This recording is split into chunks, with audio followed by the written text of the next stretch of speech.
Evo, sam kuva ovo pasulj. Pasulj vidiš i ovo, vidiš. To se kuva. Šta se ovo dešavalo ovo?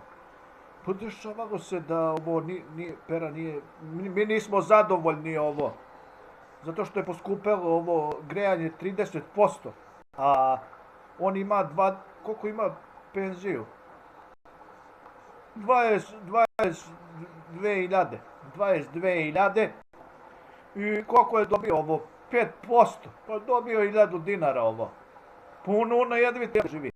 Na jedvite ovo jade živi ovo sa 12-13 i sad znači ovo pašće mu ovo ispod socijale, će mu pasti ovo za život, znači na 8-9 ovo. Znači pašće mu ovo ispod socijale i ovi dolaze, on se bunio i otišao je u sud da ih tuži ovo iz toplovoda. Znači ovo udaraju mu na budžet, on ne može da živi, ne možemo mi da živimo, ja i on sa 7-8 hiljada. A kako da radiš? Pa ne možeš da idem sa 7-8 hiljada njegovi da idem na posao da radim. Pa ne možeš, ovo treba ti jedno 500 evra. Nema ništa toga ovo.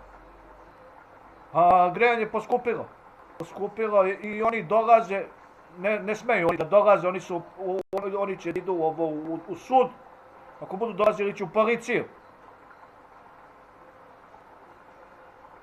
Znači, koliko mu ostaje? 8.000 dinara mu ostaje, on kuvamo pasulj ovo. Aj, zdrav! Znači, situacija zategnuta.